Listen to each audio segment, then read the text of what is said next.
அனைவருக்கும் தமிழ் புத்தாண்டு நல்வாழ்த்துக்கள்.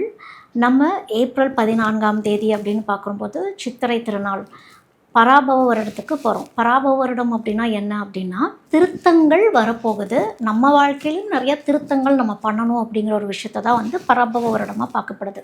இந்த பராபவ வருடம் ஜென்ரலாக எப்படி இருக்க போகுது அப்படின்னா, நேச்சுரல் டிசாஸ்டர்ஸ், அதாவது இயற்கை சீற்றங்கள், இயற்கை பேரழிவுகள், மிலிட்ரிஸ் உள்ளே வர்றது, இந்த வார் ஆல்ரெடி நம்மளுக்கு ஒரு இம்பேக்ட் க்ரியேட் பண்ணிகிட்டே இருக்குது அப்படிங்கிற ஒரு விஷயம்லாம் இருக்குது இல்லையா. நிறைய விஷயங்கள் மாறும் அப்படிங்கிறது தான். இந்த ஒவ்வொரு சித்திரை திருநாள்லேயும் இந்த பராபவ வருடம், இப்போ இது பராபவ வருடம், இந்த ஒவ்வொரு சித்திரை திருநாள்லேயும் எப்படி பார்க்கப்படுதுன்னா, இந்த நவநாயகர்கள் இருக்காங்க இல்லையா, இந்த நவகிரகங்கள், இவங்களுடைய பிளேஸ்மெண்ட்ஸ் வச்சு, அதாவது அந்த சித்திரை திருநாள் அன்னைக்கு இந்த பிளேஸ்மெண்ட்ஸ், பிளானட்ஸோடைய பிளேஸ்மெண்ட், கிரகங்களுடைய நிலைகளை வச்சு எப்படி இந்த வருடம் எப்படி போக போகுது அப்படிங்கிறது தான் பார்க்கப்படுது. அப்படி பார்க்கும் பொழுது மேஷத்துக்கு சூரியன் வரார் அப்படிங்கிறப்போ, அங்கே செவ்வாய் உச்சம் பெறுது அப்படிங்கிறப்போ பாலிட்டிக்ஸில் சில மாற்றங்கள் நடக்கும். பாலிட்டிக்ஸில் கொஞ்சம் கவனமாக இருக்கணும்னு ஒன்று இருக்குது. அதே மாதிரி சனி இருக்கக்கூடிய இடம், இந்த இடத்துல இந்த ராஜா, மந்திரி, சேனாதிபதி இப்படிங்கிற ஒரு விஷயம்லாம் இருக்குது இல்லையா, இந்த மிலிட்ரிங்கிற ஒரு விஷயம் அப்படிங்கிறது சனியாகவே பார்க்கப்படுது. இங்கே புதன் ஒரு வேலையை பார்க்க போகுது. புதன் மறைஞ்சிருந்தும் சில வேலைகளை பார்க்கும், நேருக்கு நேராக இருந்தும் சில வேலைகள் பார்க்குங்கிற ஒரு விஷயம்லாம் இருக்குது. அதோட குருவோடைய அமைப்பு அப்படின்னு பார்க்கும் பொழுது படிப்பு ரீதியான, அந்த எஜுகேஷன் ரீதியான விஷயங்கள் எல்லாமே எக்ஸ்பான்ஷன் அப்படிங்கிற ஒரு விஷயத்துக்கு போக போகுது.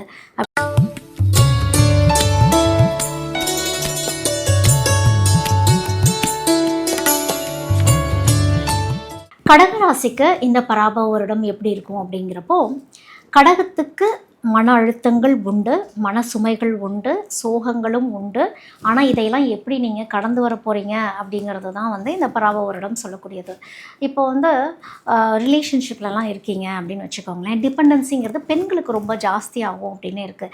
ஒரு சிலருக்கு பிரேக்கப் சந்திக்கிற மாதிரி இருக்கும். அந்த குடும்ப சூழல் அப்படின்னு வரப்போ சில மன அழுத்தங்களை ஃபேஸ் பண்ணுற மாதிரியான ஒரு சிச்சுவேஷன். ஒரு சிலருக்கு லைஃப் ஒரு டிரான்ஸ்ஃபர்மேஷன் கொடுக்குற மாதிரி ஒரு அமைப்பு இருக்கும். முழுக்க இந்த பராபவ வருடம் என்ன சொல்லுது அப்படின்னா, எமோஷன்ஸே ஒரு பெரிய வேலை உங்ககிட்ட பார்த்துட்ருக்கோம் அப்படிங்கிறது தான். மைண்டு போய் ஒரு லாஜிக்கலாக ஒரு விஷயத்தை திங்க் பண்ண மனசால், அந்த மைண்டால் முடியாது. மனசு தான் எல்லாத்தையுமே ஒரு கண்ட்ரோல் எடுத்துகிட்டு போகிற மாதிரியே இருக்கும். மாற்றங்களை ஏற்றுக்கிறதுக்கு மனநிலைகள் ஒத்துக்காது அப்படிங்கிற மாதிரியே இருக்கும். இப்போ ஸ்டூடெண்ட்ஸ்லாம் படிக்கிறீங்க அப்படின்னா, படிப்பு ஸ்லோ அண்ட் ஸ்டடியாக போகிற மாதிரி தான் இருக்கும். அதோட வேலையிலலாம் இருக்கீங்க அப்படின்னாலுமே வேலை கொஞ்சம் எஃபர்ட்ஸ்லாம் போட்டு தான் டெவலப்மெண்ட் ஆகி போகிற மாதிரியான ஒரு சுச்சுவேஷன் அப்படிங்கிறது கடகத்தில் இருக்கவங்களுக்கு இருக்கும்.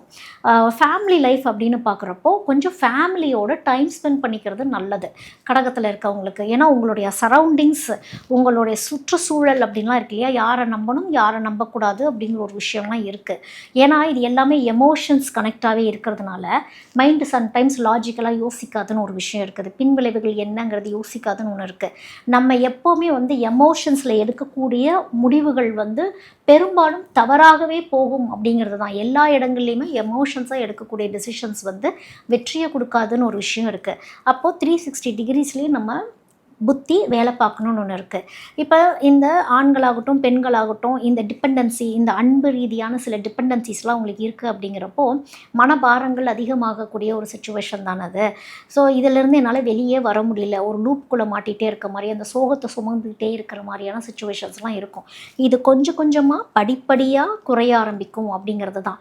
உங்களுடைய இடத்துக்கு குரு வரும் பொழுது சில விஷயங்கள் மாறும். இத்தனை அழுத்தங்களையும் கொடுத்துட்ருக்கிறது யாருன்னு பார்த்தோம் அப்படின்னா சனி.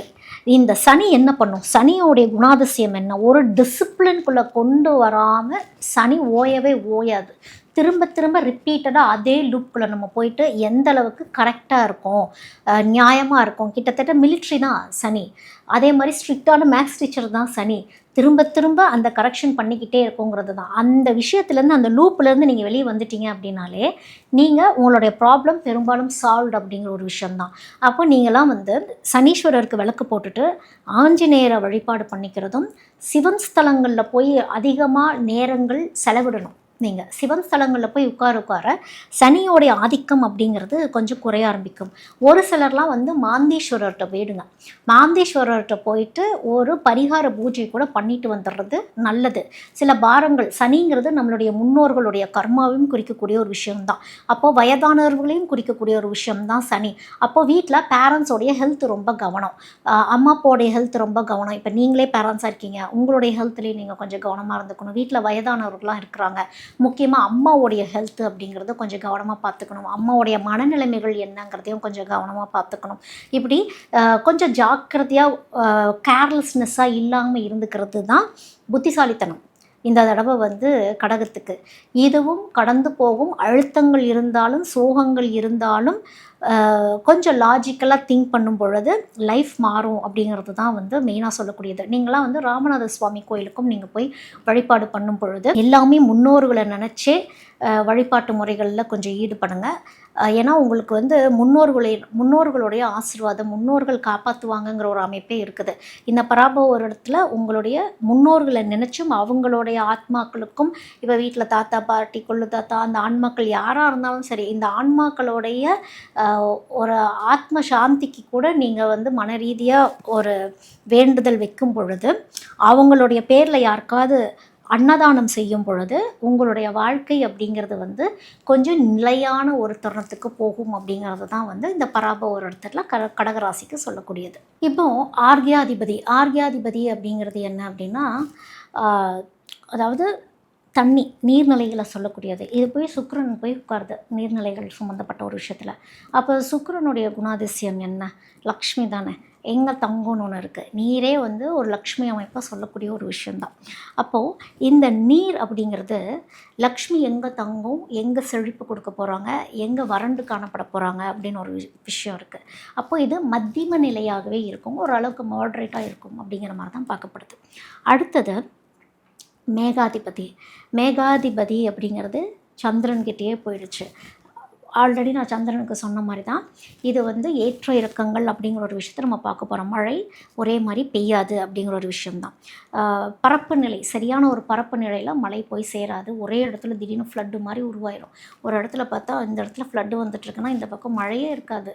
அந்த மாதிரி ஒரு விஷயங்கள்லாம் இருக்கும். அதோட இந்த ரசாதிபதி போய், ரசாதிபதினா என்னது? இந்த லிக்விடு, இந்த ஆயில் சம்மந்தப்பட்ட விஷயங்கள் எல்லாமே தான் ரசாதிபதி. ஆல்ரெடி ப்ராப்ளம்ஸ் நம்ம ஃபேஸ் பண்ண ஆரம்பிச்சிட்டோம் இல்லையா? இந்த சனி தான் அங்கே போய் உட்கார்ந்துருக்கு. அப்படிங்கிறப்போ சனி எவ்வளோ தொல்லைகள் நம்மளுக்கு அதில் கொடுக்க போகுது அப்படிங்கிறது தான். அதாவது இந்த பெட்ரோலியம் ப்ரைஸ், இந்த பெட்ரோலியம் ரிலேட்டடான விஷயங்கள், ஒரு ஆயில் ப்ரைஸ் எல்லாமே ஒரு ஏற்ற இறக்கங்களாகுது. ஒரு நிலையான ஒரு விலை நிர்ணயம் பண்ண முடியாத ஒரு சூழல்கள், பற்றாக்குறை. ஏற்கனவே நம்ம இந்த பற்றாக்குறைகளை உணர ஆரம்பிச்சிட்டோம், கொஞ்சம் ஃபேஸ் பண்ண ஆரம்பிச்சிட்டோம் லைட்டாக. ஸோ இந்த மாதிரி விஷயங்கள்லாம் சனி வந்து சிக்கனங்கிற ஒரு விஷயத்த நம்மளுக்கு சொல்ல போகுது அப்படிங்கிறது தான். ஜாக்கிரதையாக இருக்கணுங்கிற ஒரு விஷயத்த சொல்ல போகுதுங்கிறது தான். அடுத்தது வந்து இந்த நீரசாதிபதி அப்படின்னு சொல்கிறோம். அதாவது அடுத்தது வந்து நீரசாதிபதின்னு சொல்கிறோம். நீரசாதிபதிங்கிறது புதன் போய் உட்காந்துருது. புதன் போய் நீரசாதிபதியில் உட்காந்துருச்சு அப்படின்னாலே இந்த மினரல்ஸ், களிமண், இந்த களிமப் பொருட்கள் அப்படின்னு நம்ம சொல்கிறோம் இல்லையா, இந்த மாதிரி விஷயங்கள் சம்மந்தப்பட்டதுங்கிறப்போ இது அகெயின் ஒரு வணிகம் மாதிரி தான் இது உருவாகும். அதாவது என்னென்னா, இந்த மினரல் சம்மந்தப்பட்ட விஷயங்கள்லாம் இன்னும் எங்கே இருக்குது, இன்னும் அது எப்படி வந்து இப்போ இந்த பிளாக்கேஜஸ்லாம் வருது, இந்த வார்லாம் வருது, வேறு என்ன ஒரு க்ரோத் கொண்டு வரலாம், உள்ளூர்லேயே நிறைய தேட ஆரம்பிப்பாங்க. இதிலேருந்து ஒரு க்ரோத் வர ஆரம்பிக்கும், உள்ளூர்லேயே நிறைய வளர்ச்சிகள் வர ஆரம்பிக்கும். இந்த களிமண் பொருட்களை, இந்த மினரல்ஸ்லாம் எங்கே இருக்குங்கிறத தேடி போகிறப்போ இதோடைய க்ரோத் அப்படிங்கிறது வரும் அப்படிங்கிறது தான் தோராயமாக இந்த வருடத்துடைய பொது பலனாக பார்க்கப்படுது.